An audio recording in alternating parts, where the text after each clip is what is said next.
Hey guys, normally I am super optimistic when it comes to technology. Now, I'm definitely not super optimistic about the rest of reality. However, as you'll probably no doubt start to realize about me, but when it comes to technology, I'm usually super optimistic. So this particular one, the top 5 reasons to fear AI, I think this is kind of a little bit off the beaten track of what I might normally talk about, but it's absolutely important. And yeah, I just want to kind of caveat before I go into these that normally I'm super optimistic around technology, but this is probably the darker side of my perspective of it. And I don't think this is the be all end all. I just think these are 5 things that we really need to kind of be aware of are going to happen when AI becomes mainstream in our lives, and it's already very close now.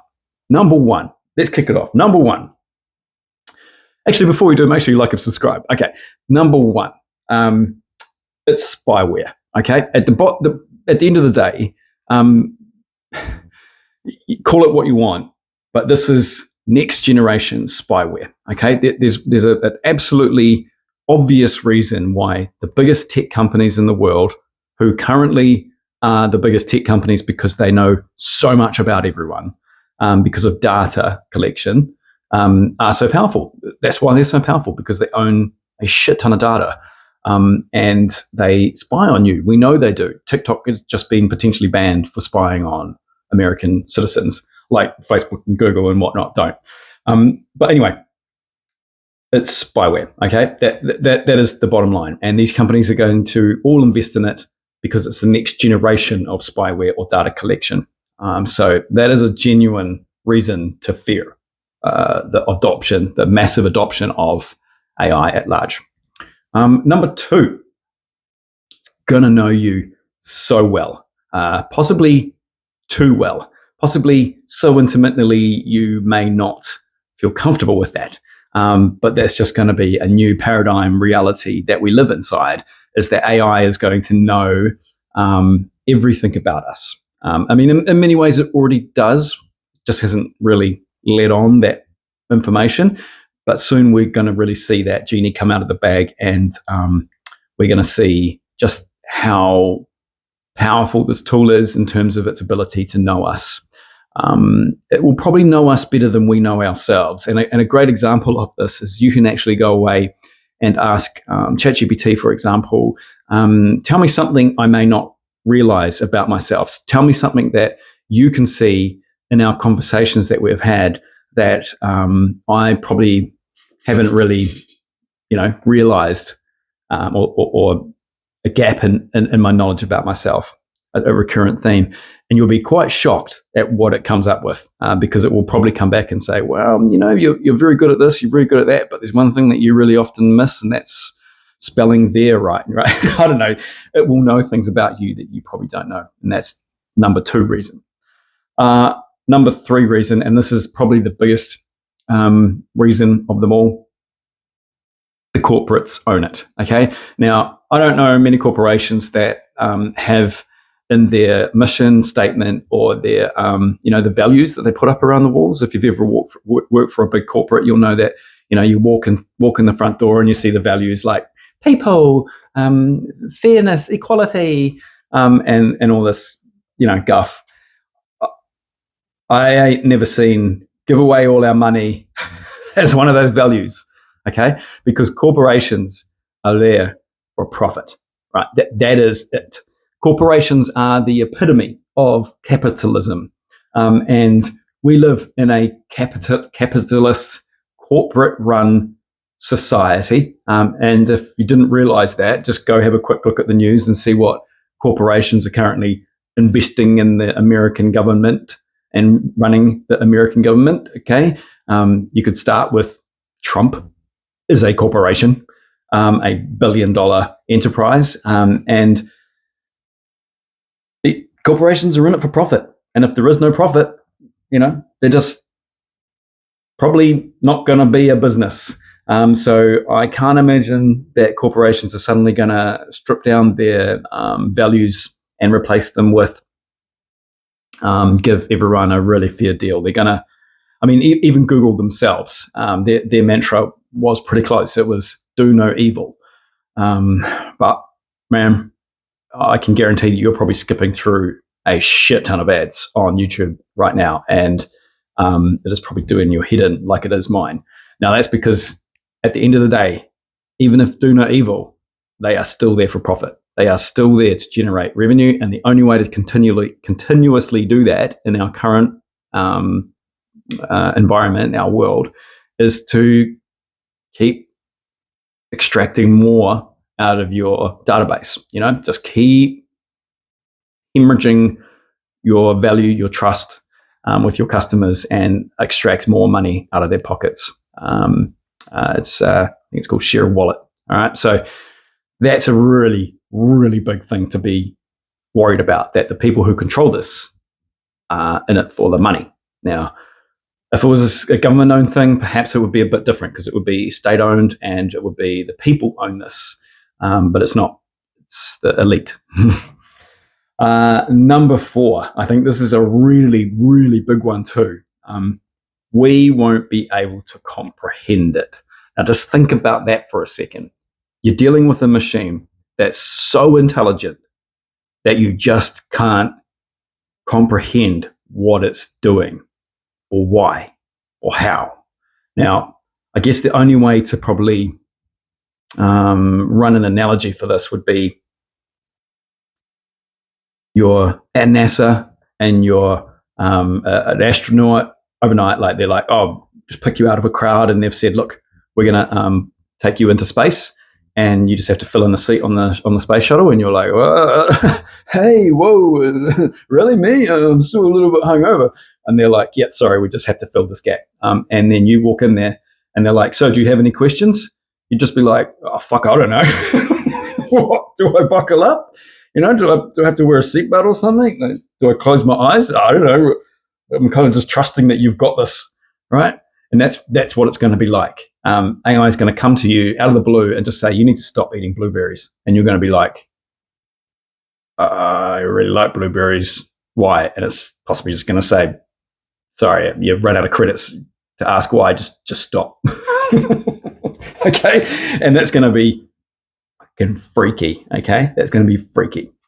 Now, coming up to the last one here, maybe there'll be a bonus one because I'll probably get a whole bunch of ideas at the back of this. But anyway, number 5. This is really it. This is really it in a nutshell.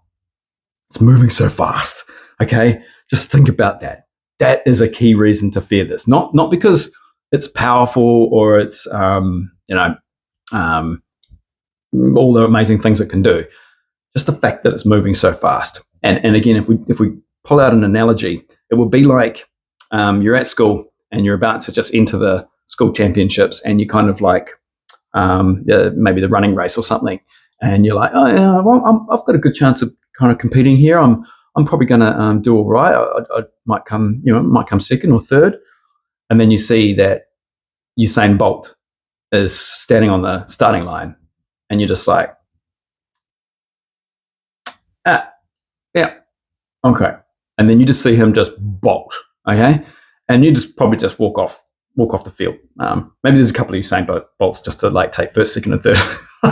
But whatever, you kind of look at it and you're just like, nah, there's no point in even trying. And that's the problem here, is that this is going to move so fast, and it is, and it's so exponential that really it's something to be worried about, something to be aware of, and to potentially be afraid of. Now, I guess if I just jump off my dark dystopian nightmare hat. Oh, no, I do have a bonus one. This is probably the scariest one, I think. It's actually something that does kind of do my head in a bit. If you think about you in a day job, and at your day job, you're using a tool like Teams, and there's a green thing to say that you're there, you're present. Now, if you leave your desk, it may turn yellow, and that would suggest that you're kind of away from your desk. And if you're away too long, then your boss might give you a call and say, hey, look, why have you been away from your desk for 3 hours, right? And that's the current situation a lot of remote workers are in right now, is, you kind of have this trust level thing going on, and you have managers who, they can't expect you to do continuous work all the time, every day. They want you to, but under the reality, there's work-life balance. There's things that you need to take a piss. Okay, we don't all work for Amazon. Now, the difference here is that in the next probably year, I can absolutely quantifiably guarantee it. Let's put it, you just challenge me in the comments if you think I'm wrong. But Microsoft are going to launch Manager AI, right? Or Copilot on steroids, like Manager Copilot.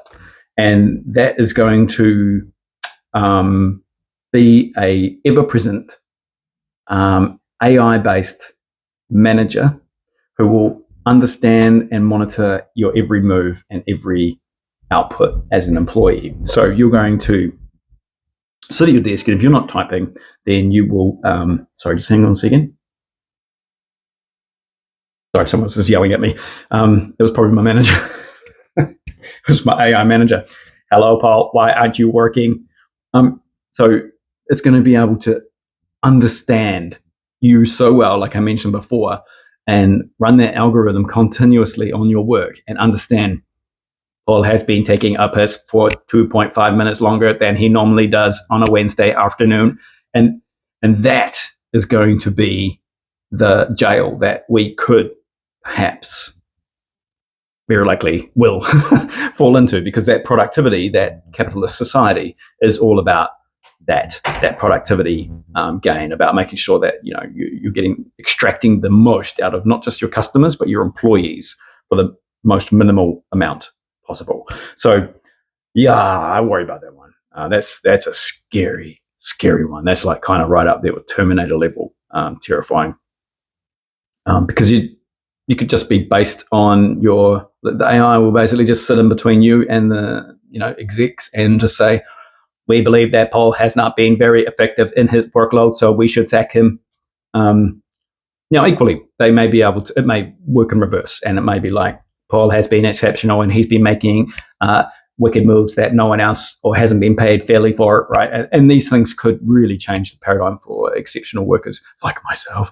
But, I guess it's terrifying when you look at it like that.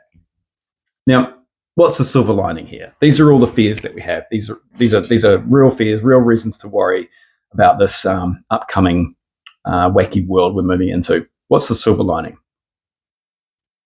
Look, I don't know. No. I'm just winding you up. I'm just trying to give myself a bit of time to think. Look, for every negative that we face, a positive is always there to balance it out. Now, the problem is perspective, and right now we don't have perspective, right? So we are here at this point in time, and a lot of these things would be horrific if they just rolled out tonight and were there.